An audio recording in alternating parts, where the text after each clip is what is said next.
Iron, the basic building material of modern industry. Iron, the most useful of all metals. Everywhere we look, we see iron. Its services to mankind are limitless. Iron is the basis of innumerable forms of metal. In one form, it is used where strength is required. In another, beauty is an important factor. Iron is used in beams that must be rigid, as well as in structures that are springy and elastic. Iron where there is great strain or where hardness is needed. Some forms of iron resist long exposure to the elements. Others are unaffected by heat. The most common commercial source of iron is iron ore.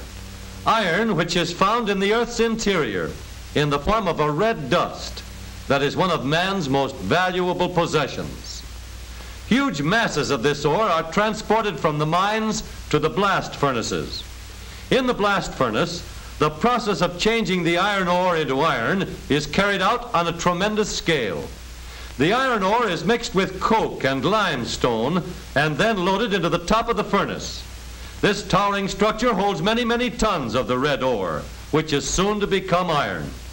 A blast of superheated air forced into the furnace sweeps up through the raw materials. The air heats the coke until it burns at white heat.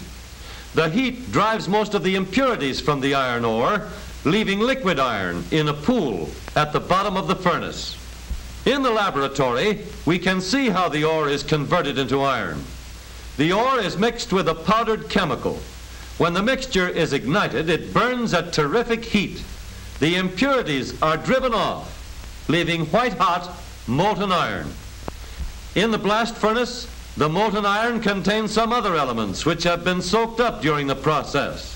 So the molten metal is usually transported in its liquid state directly to the steel mill.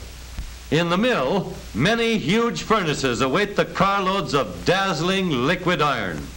The iron is poured into the flaming furnaces where most of the impurities are burned out. The process of removing the impurities changes the iron into steel.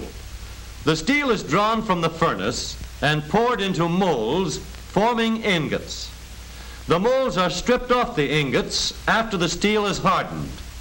The huge blocks of steel, weighing several tons, are placed in a soaking pit or open furnace and reheated to uniform temperature. When the ingots are white hot, they are taken out of the soaking pits and transferred to the blooming mills. In the blooming mills, the ingots are shaped and pressed by powerful rolls. The massive rolls exert terrific pressure on the hot steel, kneading it and flattening it until at last it can be worked into almost any desired shape and thickness. Steel is strong, hard, enduring. But the strenuous use to which steel is put today demands many special characteristics.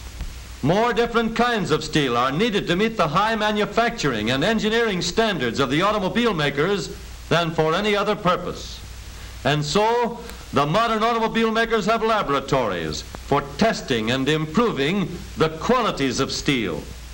In the laboratory furnace, we see how steel can be given special characteristics by mixing with it small amounts of other metals. Steel can be made extremely hard by adding a small amount of chromium. The chromium is added to the melted steel. After careful blending, the mixture is poured into a mold and then scientifically brought to normal room temperature. The hardness of steel to which chromium has been added is measured by denting it. A small, extremely hard ball is forced down into the steel test specimen. The size of the dent or impression is measured under the microscope. The smaller the dent, the harder the steel.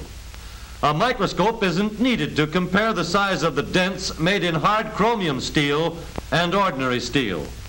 Some uses of steel require it to be extremely strong, able to withstand tremendous strains. The strength of metals is measured by pulling test pieces apart in a powerful machine. The dial of the testing machine shows the tremendous force used in pulling apart a piece of plain steel. More and more force is used. the steel stretches under the load and then finally snaps. More than 13,000 pounds of force are required. Plain steel can be made stronger by adding nickel in addition to a small amount of chromium. Now let's see what happens when the chromium nickel steel is tested in the stretching machine. The bar breaks. Our chromium nickel steel test piece is more than twice as strong as common steel. Great heat weakens common steel, but some steels today have to stand up under great heat and still keep all their good qualities. Steel can be given an ability to resist great heat by the addition of a little chromium and also some silicon, the element which is found in ordinary white sand. Under constant bending or vibration, all ordinary steels have a tendency to become fatigued or tired. In the laboratory, the fatigue strength of metals is measured by placing a test bar in a machine, which in a short time duplicates the effect of years of use. By adding a little bit of nickel and a small amount of a metal called molybdenum, plain steel can be made to stand up for years and be practically tireless.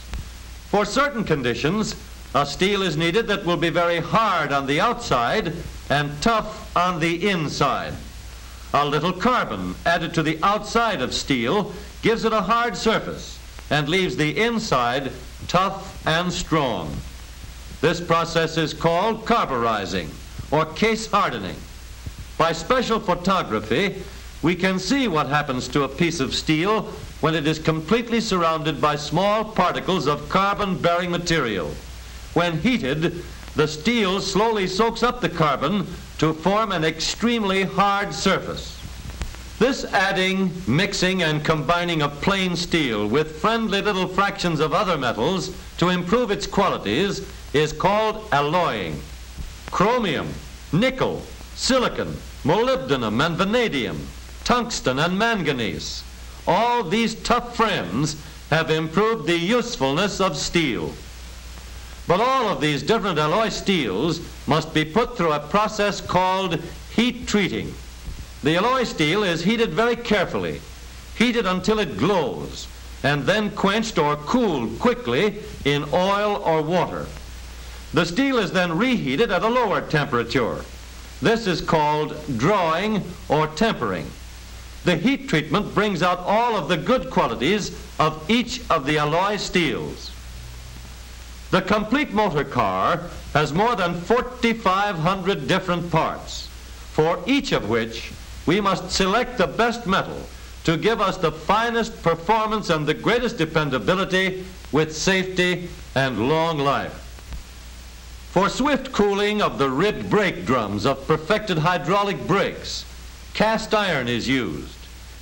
Tough sheets of carbon steel are pressed into sturdy turret tops and unisteel bodies.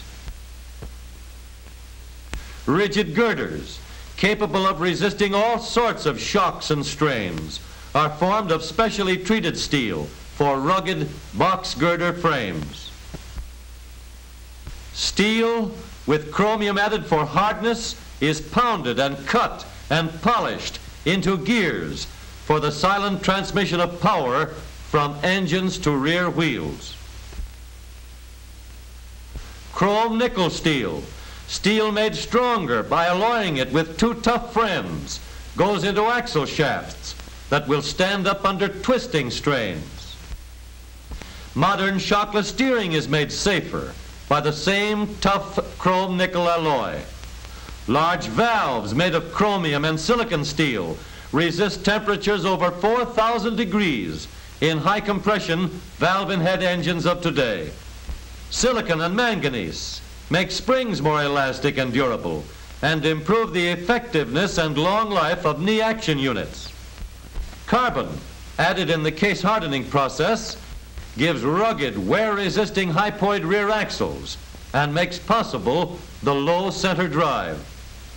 Over 80 different alloy steels, especially for use in the motor car of today, have been developed from the one basic building block, iron. And each of these steels is the best for its particular use in its particular place. There are strong steels, hard steels, tough steels, heat-resisting steels, stainless steels, all to give the motorist the utmost in performance, economy, safety, and long life in his motor car.